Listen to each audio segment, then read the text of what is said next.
No,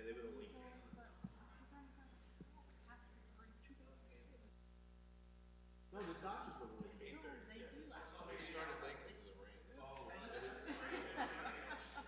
Especially with us.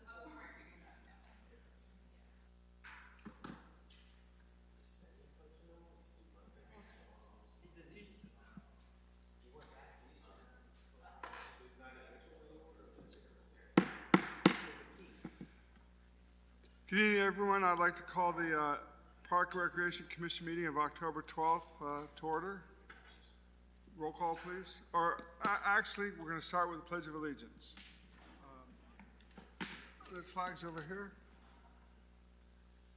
Pledge allegiance to the flag of the United States of America and to the republic for which it stands, one nation, under God, indivisible, with liberty and justice for all.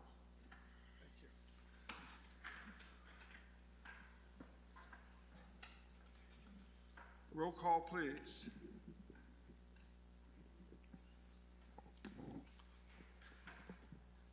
You're on. George K. Here. Srinivasa Chalikanda. Genevieve Corse. Here. Ritu Goel. James Hennessy. Here. Michael Kelly. Here. Kristen Kozakowski. Toby Lewis. Here. William Nowak. Renee Powell. Here. Miguel Prano. Dan Resende. Erica Evans. Lisa Manili. Molly Keys, John Caldwell, and Leah Margelloni, present. Thank you. Is there a motion to approve the minutes of the previous meeting? Motion to approve. Is there a second? Second. All those in favor say aye. Aye. All opposed, same sign. Any abstentions? Okay, motion carries. Minutes are approved. Thank you. Is there anyone here for public input? So I just want to quickly introduce our new special events and inclusion recreation supervisor, Shauna Damon. She's here tonight to attend the meeting and just learn what we're up to. Welcome. A new family member, that's great. Seeing no one for public input, we'll move on to a report of council. Louisiana. Eric Evans is not here, so I guess we'll defer that to next month. I do not see Lisa Manili for the Board of Ed. I've reached out to her. I don't know if there can be any other back channels. I've tried to forward her, but she figures what I heard is you meet with the Board of Ed anyway, so what's the point? And so. Is that what she said? Well, we can always have better, stronger communication. I agree. I will try, but I sure. It's been a while. Yeah. Yeah. Special reports, tasks. Nothing to report. Moving on. Report of Open Space Task Force. George? We didn't have a meeting. Okay. Is there anything in the back burner that's working that? Okay. Well, we're moving quick. Report of Parks and Rec Director. All right. Hi, everyone. Thank you for the continued attendance every month. We really appreciate the support that the commission provides for us. In terms of our updates, so we've been pretty busy this fall, starting to, get back into the school year swing with preschool and 4th R, starting up our fall events, and we're already planning our basketball league. We're actually almost done prepping for that, and we're already thinking ahead to winter and spring, so we are rapidly moving forward. We're actually about to be in budget season as well, so we're starting to forecast some of our budgetary needs for the next fiscal year. In terms of program updates, basketball, we opened up on a different date this year than our traditional fall registration, and we felt as though basketball registration is a large enough program. It should be on a separate date, plus it does start, November's evaluation, so it didn't make sense to have it all the way back in August. So we opened that up on Wednesday, September 28th, and we already have over 400 youth signed up. We actually have had a lot of inquiries regarding additional basketball levels to be added to our traditional programming, because we are seeing an increase of, youth wanting to play basketball. Maybe they're not making travel or AAU, so what can we do for them? We do want to serve everyone. It's just programmatically right now in space, we're struggling with that. So we are looking at alternatives currently, and if not this year, next year we're trying to start a higher level league to add on to our traditional league. So we're still working on that, and hopefully by next month we'll have an update on that piece. Our farmers market just finished up last Saturday, and we have about 2 weeks, 3 weeks off maybe, and then we start our winter market, which will be for 4 weeks at Wapping. We're extremely excited. Jenny Tatral did a fantastic job this year. I mean, overall, from 1 year to the next, we've doubled in our vendors. The attendance was extremely high every week. She did a great job at keeping up with the POP program, so the Power of Produce, and kind of advertising to shop local. One of the last weeks, we had the South Windsor High School band perform, and they had 144 students that were there, which was super exciting to see that we're adding on entertainment and community organizations to the market as well. And then in terms of the winter market, the purpose of that is for the holiday season to highlight those vendors and support them during that time. Basically, all of our summer events had finished up, but we did have the community band had like their makeup concert on Thursday, September 15th. And we did that evergreen walk in the center right over by Ben & Jerry's. So they had 65 concert attendees. It was really nice, though. The community band really prides in their performances, and they work extremely hard, so being able to offer them that space was a nice opportunity. And then in Evergreen, to finish up our partnership for the year, we just hosted a Halloween movie with it was Hocus Pocus. Shauna did a fantastic job with some trivia to kick off the night there as well. They had 150 people attend that, which was the most attended movie night throughout the summer. Because I know John had sent a few photos of other attendances of them, and they were rather small because summer everyone's off doing a bunch of things, so it was nice to be able to offer that in the fall time. In terms of our other programs, 4th R is doing fantastic. We went up a little bit in capacity, so we have 230 children in our program right now and before and after school. They've already had several vacation days, which have been really nice to add those back, because for a little bit we weren't able to have vacation days in our building, so we've had already 2, which is, start of the school year, but it's been nice to have them back in the building. They've been doing awesome with group games, crafts, theme days, and they have a family night coming up as well. And preschool, we are 100% full for our parent-child classes. Our 2-year-old classes, we have 80% full, so that's pretty awesome in terms of what we can offer for the community with preschool. And then when it comes to Learn to Skate, we have 60 kids in Learn to Skate. I mean, it's pretty early on in the fall. We have Jaquito going on. I know there's been about a 10% growth in that program. We are offering futsal this fall, which is kind of like street soccer. So it's a little different than traditional soccer, and that's for ages 2 to 6. We're doing some food explorers again, and we're offering our normal creative cardio, yoga in those offerings. We do have 2 upcoming fall events. So on Friday, October 14th, we're hosting the pumpkin roll at Porter's Hill. So if you see the logo, it's covered up in tarp right now, but it's right on the hill. We're gonna have that from 5:30 to 8:30. If you wanna come test out your pumpkin rolling skills. We're gonna have Dude's Donuts and free tastings from Broadbrook Brewing. So it'll be nice. There's some chance to win some prizes for our families. And then next Saturday, October 22nd, we're gonna be hosting our trick-or-treat event, Halloween Hullabaloo, at our facility from 12 to 2:30. So you're welcome to come with your families. If you'd like to have a door, I sent out an email on that. If you'd like to have a door, please contact me and I'll put you in connection with our recreation coordinator, we'd love to have some representation for our door on it at Halloween Hullabaloo. Last few things, so ARPA funding, we just received an additional $100,000 through DEEP to conduct a study from Burbert Road to our property on 220 Scantic Road to see what the cost would be to clean up the river and kind of transform the spaces into a linear park. So we are working on that. In terms of other projects funding, John can speak a little bit more in a few minutes about pickleball, but we're going to be opening that up Monday, October 24th, with a ribbon cutting. We have some very eager residents for that, and we are working pretty rapidly on our splash pad project. So we met with our contractors today. We're going to be going through the 824 referral process to have a splash pad hopefully done by summer of 2023. And lastly, we did hire a athletics recreation supervisor, Michael, to join our team starting October 24th.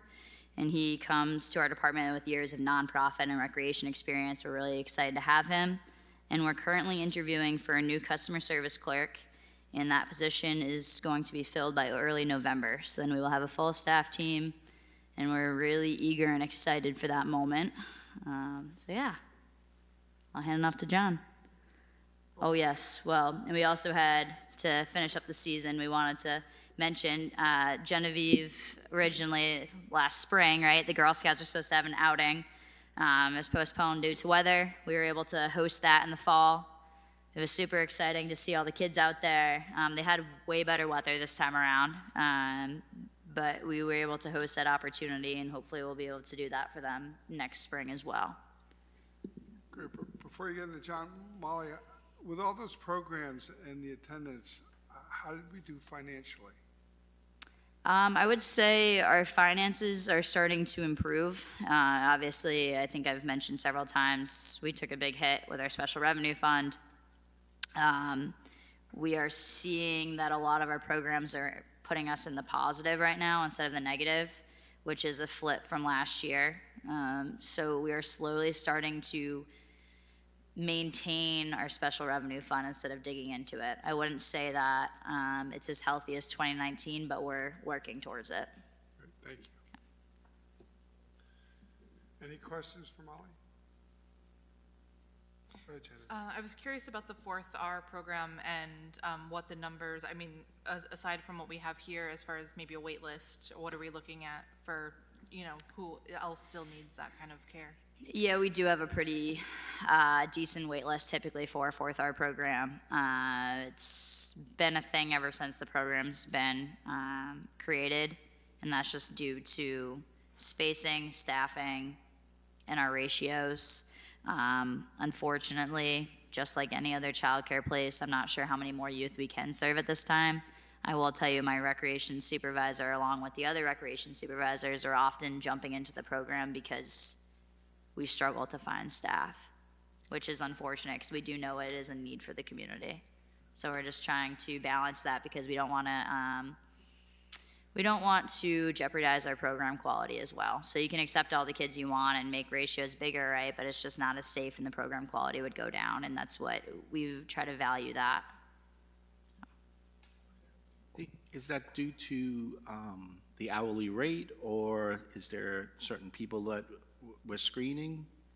Well, that's a hard question to answer because I think it's the hours. I mean, either, you know, you're working before school or after school. So if you're in high school, that's hard to do both shifts, right? College might not be conducive. The hourly rate is pretty competitive, but it's not as competitive as like Costco, Target, any of those big names. And then, you know, we're just seeing a shift in interest for working in general for younger individuals, I would say.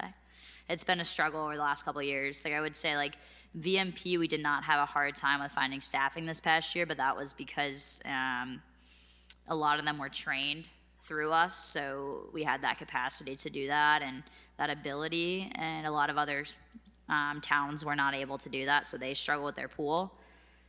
We struggle with a lot of our other staffing needs for the part-time. For the need, I mean, like honestly, for the need of our youth versus the staffing applications that we're getting in, it's not matching. how do you advertise that type of position? Is it in the high school? Do you? Yep, so we do our staff will go to the high school, they'll go on every single social media site, Indeed, we post through our site. We do some outreach in other college and university boards as well. We've gone to a couple of job fairs.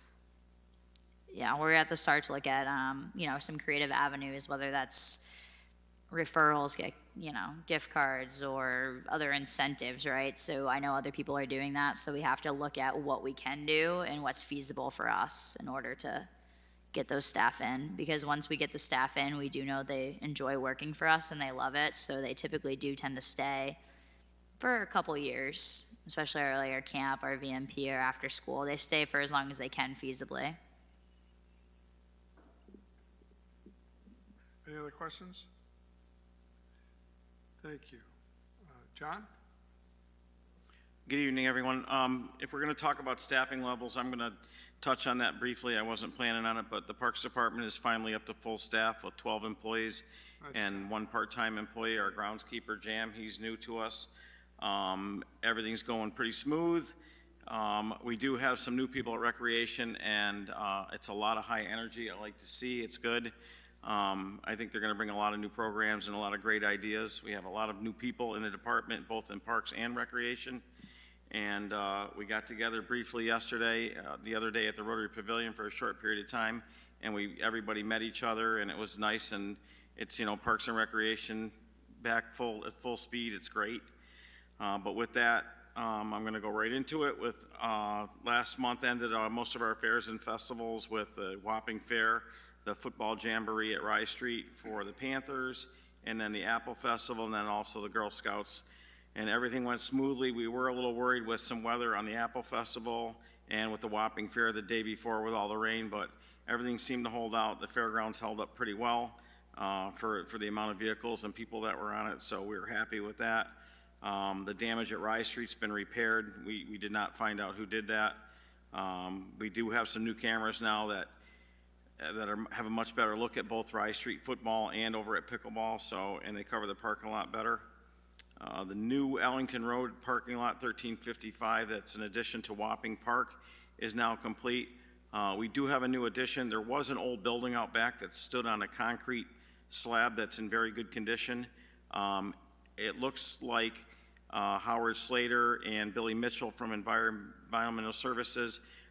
We have I'm going to call it a gazebo type roof to install that they're going to install, so we'll have an actual shade and sitting area there. It's an older structure, but it's actually a copper roof structure, and it's in extremely good condition, and we hope to move it over there. The Parks Department's going to do that in-house. Environmental Services and Howard both offered to help us with that. And on September 27th, the Parks crew joined with Home Depot, and we went out and we started and completed the COVID memorial. The paver portion of it is down. The outline is a heart. It's extremely easy to tell it's a heart. Home Depot is going to supply us with 2 magnolia trees for the back side of it. The benches were put in place today, and the granite is going to be supplied by Degata and Perry Granite, and that should be hopefully complete. We're thinking towards the end of the month. We're not sure because of the granite supplier, and it has to be cut and then will be engraved. So that should be complete. And we haven't done it in a couple years, but we talked to a bunch of towns together online, and we like to do a wrap up at the end of the year with the pool. One of our biggest, we like to talk to other towns and see what goes right, what goes wrong, and we've done this pool wrap up for a few years, and we decided, you know what, why don't we host it this year? We haven't been able to do it together, so South Windsor hosted it, and along with Manchester, Newington, Glastonbury, East Hartford, and Weathersfield, and also our building maintenance department, Ron Arms was there, and pollution control had Mike Raminko there. We had a few of our employees there. And it was basically a dialogue that allowed the surrounding of all the towns to share our ideas as to each town operates their aquatics facilities. The information will be received and better served for our communities and needs while being fiscally responsible. one of the things that I took from it, then I think I take it for granted because we do it so well here in the town of South Windsor, is not only is the Parks Department involved in it and the pool staff, because the lifeguards are there, and also the maintenance people, but the Parks Department is involved in it, pollution control is heavily involved in it because it's water, and building maintenance is involved in it because of the pumps and the VFDs and the electrical. And we get along so well that the other towns were just in awe that the three departments could function so seamlessly together. And I think that's a testament to the town of South Windsor and the way we do business and the way we run our operations. We've also started to go into all of our parks with overseeding. We do a pretty aggressive overseeding program, and I've talked about it before. The one reason we strive so much on overseeding and aeration is a good stand of grass keeps away weeds. We don't have any weeds, we don't have to worry about pesticides. So all we're really dealing with is basically fertilization, aeration, and seeding. It's a big thing, and it's a big push that we've done, and Dave does it too. He's involved with that. And then we will also wait until probably close to the end of November after leaf season. We'll take a lot of our open spaces such as Wapping Park, the Donnelly property, the Sledding Hill, the Bird Sanctuary have some pretty large open spaces in it, and we won't mow those until after 2 or 3 good hard frosts. That way the pollinators have done their thing, and we don't disturb them, so we keep them happy. Pickleball. Pickleball is coming along extremely well. Our crew has done just once again a fantastic job. Hinding Tennis has been a great contractor. They have worked with us the whole time, very flexible. They've worked around some of our schedules because the weather hasn't always been on our side, but our crew has once again stepped up.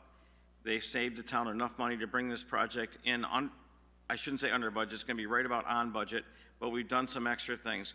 One thing we weren't quite ready for was when you take 240 feet of pickleball court by 60 feet wide, and you get an 1.5 inches of rain in an hour, we weren't ready for it to come off the court as fast as it does, because it all pitches to one end of the court. So what we came up with was we have I think it's about a 4 or 5 foot cement area that drops off the end of the pickleball courts. It's not a drop off, like it's 0 to 3 inches. It goes to a catch basin into the center of the court, not on the court, off the court, and that takes a 15-inch pipe and that feeds the water down into the brook that's down below. And that's gonna take care of that problem. The hydro seeding and all the grading has been done around the outsides of it. The crew just finished the guardrail fence today. We have a couple handicap ramps to still finish at each entrance. We have 2 entrances equally spaced for the pickleball gates, and then we're gonna have 1 pedestrian opening in the middle, so whether you go to the right or to the left of pickleball, it gives you a little bit more room to work with. One of the issues that we have to struggle with, and sometimes I don't really agree with the rules, I know that's hard for you to believe if you know me, but the ADA parking for pickleball is way over at Rye Street Park. It's quite a ways away. We have a parking lot that's gravel that's right there. I'm being told that ADA parking, we can have it, it has to be signed, but I have to be able to put the lines on the ground. Well, the parking lot's gravel. I can't really paint gravel. So we're trying to figure out a creative way to do this, and you might just pave 1 spot, because I really can't, it doesn't make sense to me to have somebody that may be handicapped that wants to go either spectate or play, that's got to park 100 yards away when people that can walk can park 20 feet from it. So even if I don't line it, but I won't say that publicly, it's still going to be a handicap spot, all right? I did say it publicly, didn't I? That's okay. We'll make it work. Even if I have to put whiteboards in the gravel, we were told that would work as permanent lines. They just have to be some kind of a line that's in the parking lot. So we're either going to try and pave it if we have enough money, pave 1 or 2 spots there, or we're going to use a recycled material that will bind up a little bit better. And with that, like Molly said, October 24th is going to look like that's going to work just fine for us. We might be done a little before then, but I would rather have a date that we hit instead of a date that we don't hit and say, here's the grand opening, but it's not ready. But we still have some things to do. We have some things to complete. But the pickleball is looking good, and we will open it on October 24th, weather permitting. You are invited as well. It'll be at 10 a.m. Shauna is going to be working on doing an awesome pickleball clinic right after. So if any of you want to learn how to play, come join us. So It's not about learning how to play, it's whether my bones will let me play. that's fine. We'll, all levels, all abilities. You said that's a The last couple things is, as you know, in fall comes along, our crews change because we become part of Public Works, and we'll help them with the LEAP program. We do have some pretty huge projects coming up, as Molly spoke of. You know, some of the things I worry with special projects, and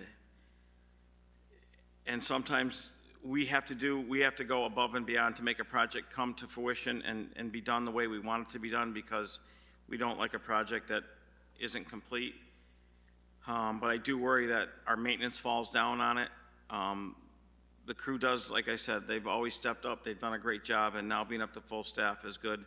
But we have a couple monsters coming up. One is going to be the outdoor fitness, and the other one is going to be the splash pad. So, as Molly said, we're going to try and expedite the timeline on the splash pad, because what we don't do now will only put it off in the spring even longer. And I think that is about it. Any questions? Yeah, I'm always curious on the support of the cricket field and the use. Are we still doing that at the fairgrounds? Well, they're still Yeah. playing. Yes, we are. So you're still marking it out, painting it, or? Yeah. Yeah, we just finished aerating it, and we're going to start overseeding it, but all the stuff from the fairs and everything's been completed and removed. If you drive by, you'll notice that there's a large area to the right of the main gate that's getting cleared. Billy Mitchell from Environmental Services donated a fairly large building that housed an electrical panel and some other things, but it'll also work as some storage. I think cricket needs a little storage out there. It'll work for them for some area, but we're also hoping that it's going to be the start of bringing a full electrical service down to that facility. I mean, it's a fairly big expense, but it's a start, and that he donated the building to the town, and he's actually going to move it for us also. So. And you see the usage is high? I mean, are people using it As on a cricket? regular basis? Absolutely. It's full. Are they, I know when they first came in, I forget how long ago that was, and I asked about it, they wanted home teams in a league. Have they been able to establish their league, or? So, Srini, there's a league in South Windsor, not through Parks and Rec, but there is a league similar to kind of like soccer club or lacrosse. So they come join us during our sport meetings, and we work out facility needs and player fees. But we do not have like a South Windsor Parks and Rec league at this time. But we are trying to work on the youth clinics and building up momentum for those. Okay, thank you. Thank you. Any other questions? Okay, moving on. Next is discussion topics, and I think under discussion topics is master plan. And before we jump into that, I'd like to mention about the master plan is we just went through last year a multi-year iteration of get the master plan done. So I think it should be part of our job for us to have every year an ongoing updated master plan, so there doesn't have to be a massive push to do the master plan, but that it's always being updated. So that's what I think I'd like to discuss, but we need to know from you is updating on new projects and what needs to be rolled into there, and what do you think, because part of our strategy was always we have plans and projects, but sometimes a windfall happens and we get some low-hanging fruit that we can push something else up on the list because of whatever reason there is, but that we can do this one now and back burner other things. Any comments from the commission on that? Frustration. There's a lot of work that goes into the master plan, and it just seems like we check the boxes after we happen to do something. Oh, let's look good. Let's go look at the master plan and go, oh, that was in there. Check. I mean, it's a lot of busy work. I'd like to have a strategic plan, like what we're going to do in the next year, the next 3 years. We worked that master plan, and I don't know if we're using it. And we do a lot of work around it. Maybe it's a necessary evil that we have to have a master plan, but I like to get value added, you know, versus just continually just updating it. Well said. No, I do believe, thank you, Michael, for that comment. I do believe that strategic plans are important because that's the driver, right? Without a strategic plan, you're driving without a map, you don't know where your destination is. Same though with a master plan. I think that you can do a strategic plan within a master plan and just update that portion more regularly. But basically, to Toby's note as well, updating portions of it every year in terms of surveys, right? You know, we've talked about having the staff do more regular surveys after programs, but also how else can we survey the community to see what the true needs are? Because we have this commission, we also have our facility committee that's going on as well to try to figure out a permanent space for us.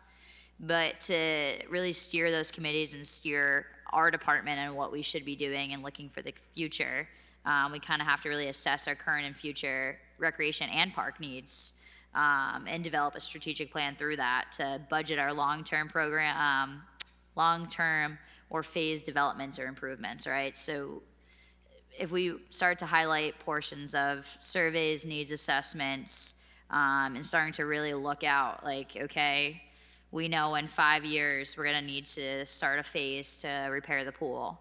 So it's starting to look at all of our current facilities along with the recreation needs and the park needs, because we obviously don't want to keep ignoring changes in our community. We don't want to ignore what we currently have, because we obviously have to eventually update those pieces and take care of that. So I think there's value to looking into those aspects of the master plan. I do know that our department, we really strive to follow a vision, right? And I know that everyone's eager to kind of see what our community really needs. COVID has changed a lot. The last surveys that we've truly done for looking into the community were 2018, which doesn't seem like a long time ago, but it is. So I think, to speak on both ends, there's value to look in and update portions, and I think that could help us develop a strategic plan to add into our master plan as well. Any other comments? I think what we did last time, which would be good, is to plan some work sessions during our meetings, because most of us get busy with busy lives when we leave here, and we can be pretty productive in 15 minutes of brainstorming or using some ideas, and we have a note taker here to capture what we say. So I think that'd be a good idea to routinely include on some agenda items. I know we like to be somewhat efficient with the meetings, but that would make sense. We'd like to see an input from you as to vision and where you see things going strategically, and then we can have some input to that and be part of a driving force for that. Yeah, and I did speak to my staff earlier. We had our biweekly staff meeting, and I spoke about if we were to start to go out for needs assessments, surveys, community focus groups, you know, to have them join in as well and to steer some of those committees. So whether, you know, we have a focus group during one of our work sessions, and some of you are facilitating that, having our staff there as well can help recruit some community members to come in, but also engage them in meaningful conversations around their program pieces. But I do think that having the work sessions and involving the staff and various community members can really help us steer what we need to work on. I would like to see some ideas to hear from a larger number of the population, because all the surveys we were getting before is 740 responses, well, 80% want a pool. Well, yeah, but 740 responses in a town of 22,000, it's not representative of the town. So, but it's representative of those 700 people. So I don't know how to do that, but I think that'd be, if someone has some ideas, that's where we need to do that. Maybe we can ask some bright high school students or do a survey on the town Facebook page, because I know a lot of people participate in that. I think there are various methods that we can tap into, whether it's social media, boots on the ground at our events, engaging through our programs, whether that's, again, Shelby speaking at 4th R to some of the parents and asking them to engage in a group or a survey. Shauna walking around at all of our concerts, kind of being like, hey, did you hear about the survey? Here's our QR code, or, we have some paper versions over here. Just getting some feedback at various events and programs and trying those ways as well. Social media is a great tool to utilize. We would have to probably use several methods of social media to engage the various demographics. Right, we have to find out who, because we don't need the same 20 people responding Correct. 1,000 times. Correct. Okay. Any thoughts on this side? Or to my right? No? Okay. Any other topics for discussion that anyone would like to bring up? James? Oh, go ahead. Do you want to dedicate how much time for the agenda? You said 15 minutes. Are you proposing a set amount of time to go over an estimate? Yes, I was. And Well, I don't think I'm allowed to make a motion, so, but what do you guys think? We can, We just put it as a topic, we could just set a time. are you guys okay with that? Yeah, just send it as an agenda item. Yeah, we'll just make an agenda item. Yeah. Yeah.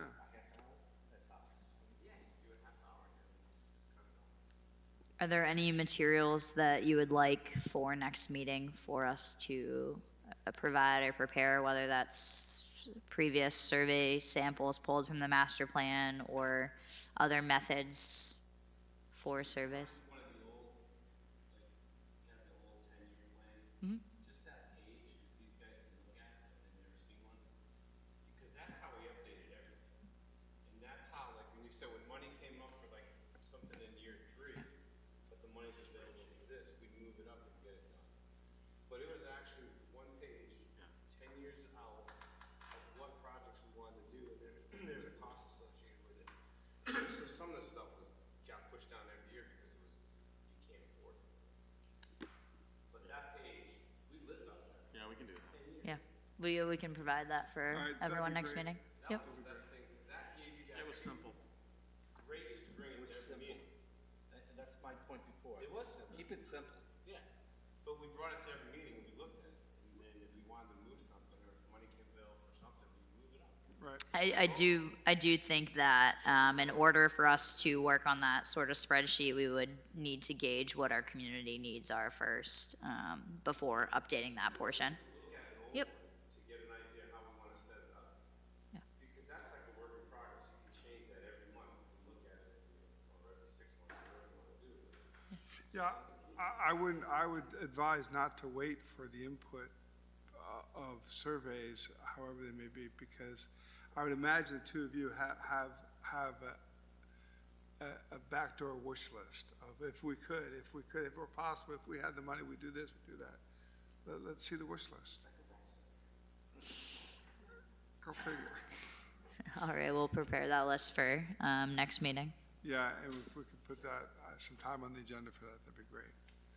Anything else? James? Just wanted to hear an update on the possible update on the possible home for Parks and Rec that you can be shared. Yep, so the chair, Matthew Montana, presented 2 weeks ago at the town council meeting, kind of an update on the facility committee. Colliers had come back with pricing for a brand new facility. It was rather large at 60 to 80 million for turnkey brand new facility with everything that we currently need programmatically, but also what we are projected to need in the upcoming years, / some extra wants of a pool. So with that being said, the committee's looked into other alternatives. I can let George speak on that as well, but basically right now the plan is that we will be moving to Old Orchard Hill, and that'll be a temporary space, but we will be doing some minor, repairs to make sure that it's suitable for the department. And once we're there for a while, we're going to reassess in terms of what the community needs again. So they had brought up doing some surveys and stuff, but also kind of assessing what the cost may be and how economically, or not even economically, I'd say what's the town's appetite really for another referendum of that size. We could say it's based on economics and everything going on in the country, but it's also what does our town afford? What can they afford? So that's basically where we're at right now. I don't know if George wanted to speak. I think the biggest thing you gotta look at is the Board of Ed turned the building over to you guys. Correct. Right? Or to the town. So at some point, that's gonna have to get ADA compliant, which I think Correct. is the big issue that you guys are gonna have to deal with, because that's gonna be a cost. That A has to very get large cost, which Right. is, yep. So that's where you need to look at, can we get some referendum going to upgrade it to be more usable as a rec department and not just the old school? Right. Sometimes it's less expensive to tear it down and build new than. Well, it is only about $1 million to tear it down, is what we were told prior. Right. Say that again, I didn't hear that. It was around $1 million to tear down the facility, is what we were told. That's obviously not a fully accurate cost. It's just based on what people have looked at in years prior. Right. But yeah, with the ADA, we're going to be looking at pretty sizable referendum as well. Yep. It's just money. So it sounds like you've been circulating surveys of some sort recently, or is that hasn't really So- started yet? No, they wanted to talk, they asked us about our master plan. When we started the committee, we brought copies of our master plan for them to review it. And I have noted that some of our programs have grown in popularity, and there's been some shifts and some changes in needs. And it was brought up to us recently, when's the last time you've really gone out and done needs assessments and those kind of surveys of what the community actually wants for a community center? And there hasn't been that community engagement portion yet, which is pretty vital in terms of constructing such a large facility. We do typical program surveys, but not big picture surveys. That's where I was confused, because you had said something about. Yeah, surveys. so we'll have VMP swim lesson surveys, preschool surveys. We're trying to become more regular with them just to get the feedback on the smaller pieces of it. Now, can we add an extra piece? Because all of these people who are in your programs, obviously, they need the infrastructure as well. So if we can add the building part to each of those program surveys, at least you're hearing from the people who are at least using it currently. That's a great idea, yeah. And you're already circulating those surveys anyways, so at least one way to get it out. That's a great idea, thank you. The magazine, does it go out to every address in South Windsor? Pretty much, yeah. And if that cover was, Nice. if the cover of that should say, future of South Windsor Park and Recs, have your voice heard, fill out the survey. And that gives every person, the problem we had when we do our surveys, we went to Little League, and we got a lot, we put a tent up there, and we had a lot of people, parents, fill out during Little League. Well, what do they want? Well, they want fields. And all of a sudden, to Toby's point, you have 700, but 300 might have came from Little League and want fields. And so you're missing so much of a demographic. At least give the opportunity to everybody. Everybody gets the magazine. If they choose not to do it, all right, you had your opportunity, but it should be the front page. I mean, the cover. And then we go from there. That's a great idea. That's a good idea. 2 great ideas at one time. This is great. Look at us. High hopes for this. Now, sorry, if I can just go back to the survey real quick, is that something that the facilities committee will put together? Do you need our help? Because right now it feels kind of like a pie in the sky idea, and I would love to get like, So I did make the Solid. suggestion that it should be Park and Rec Commission driven, because then it adds into the big picture strategic plan, master plan piece of it, instead of duplicating efforts. Because that committee's main task is really just to find a permanent home where, you know, we're ongoing and we're really just working on our department and our vision and our plan. So I thought it would be more beneficial to come from this commission. And they can work in partnership, right? So we can invite the facility committee to attend a meeting, and we could work and do a group session that way as well. okay. And I guess when, you know, our first work session, should that be the topic? So we can get that together and we can actually get a physical survey started, and then, because I don't know, I just want like a sense of urgency so we can get this out and started and done. I agree. I agree. Okay. Yeah, that would be Right. my recommendation. Cool. Super. Because we don't meet till we didn't meet this month. Right. It's a Tuesday. November 8th or 15th. I think it Oh, was the that's 15th. after we meet again. Because we meet before that. Yeah, it would be Yep. after. That's okay. We can, I have to look it up. I think it's the 15th. John, did you have anything else? Yeah, if you're gonna put a survey in the magazine that goes out, which I think is a fantastic idea, I think it should be on the front cover that says there's a survey, but I think it should be an envelope that has, like a postcard style thing that's already paid for and postage is paid for. It's gonna cost you extra, but if someone says, well, stamps are going up 8 more cents, that's another 50 cents out of my pocket. You know, I know it'll cost more to do it in the front end, but I think you'll get a lot more back.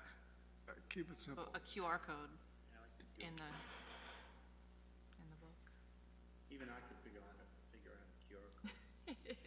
That's good. I got people who can help me figure that out. I got people. George, anything else? Well, I was just gonna say, if we have money in our budget to do that, right? Do we still get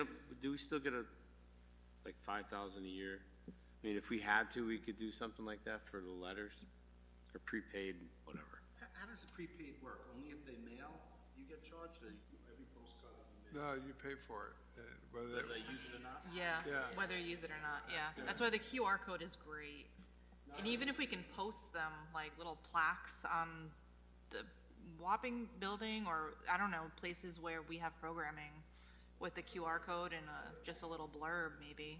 Right, but then, so it's not, these are great ideas, but we gotta drill down and say, well, where do they see the QR code? How do we qualify somebody? You know, do we want the name, do we want the age? And so. That's why, yeah, I think our first works Would be session needs to really just nail down, what do we want to even hear from people? What do we want to know? And from what people? And preferably everybody, but. Right, right. Yeah, do we go by maybe address, so that nobody's like doing 100, hey, I want field, so I'm just gonna keep on hitting and doing it. So maybe we go by address, so each address gets a vote. Well, when you fill in and out whatever your vote is, you put your address in. Would it be possible to ask either of you to check with other towns what they've done? This idea of survey is not new. we can look into that, yep. Yeah, okay. Yeah, we can report back on that next So meeting. we'll work on it. Maybe our next work session is just gonna be to identify how the following work sessions will work out. So, but we'll get there. We'll get in the process. Is there anything else before the commission? I would entertain a motion. Motion to adjourn. Second? It's been a motion to adjourn, seconded. All in favor, say aye. All opposed, same sign. We are adjourned.